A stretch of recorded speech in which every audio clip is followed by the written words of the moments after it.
For the appetizer, Caesar salad, escargot, and your oriental spring roll. Knock yourself out. There you go, Milo. Put some meat on them bones. Thanks, Cookie. That looks greasier than usual. Like it? We'll have some more. You're so skinny if you turn sideways and stick out your tongue, you look like a zipper. Ooh, I can cook that. That slop looks like it has 4 basic food groups: beans, bacon, whiskey, and lard. We'll start by frying up some bacon until most of the fat has been released and the bacon is just starting to crisp up around the edges. Then remove the bacon from the pot but leave behind the grease. We'll use a half a fifth of whiskey to deglaze the pot and then use a wooden spoon to scrape up any stuck bits on the bottom. When the whiskey has cooked down a bit, we'll toss in some lard to make these beans a bit greasier than usual. The lard is being used instead of butter because it keeps better on long missions in a submarine. While the lard melts, toss in navy beans and give them a quick stir. Next, we'll mix in tomato paste so that it is coating all of the beans.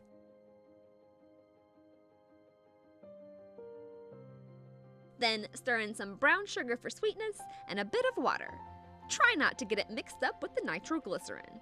We'll season the beans with a pinch of cinnamon, oregano, and mystery spices from Cookie's pocket. Give it a good mix before returning the cooked bacon back to the pot and stirring it all together. Let it simmer for a bit so that the liquids are mostly cooked off and the beans have thickened up and are on the edge of being mush for an authentic version, just like cookies. Finally, we'll add in the last of the cilantro that made it to the bottom of the sea after the sub was attacked by the Leviathan. Stir it all together before serving it up to a tired and dirty crew at the base camp while en route to find the lost empire of Atlantis. While I have to agree with the crew on the overall taste, something between refried beans and a cinnamon roll, one thing is for sure, these beans will keep and keep and keep. What fictional feast should I make next? Let me know in the comments below.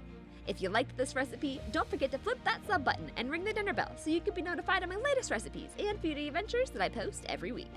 Do you ever get hungry? You can find this recipe and many more with ingredient amounts and step-by-step instructions over on thestarvingchefblog.com.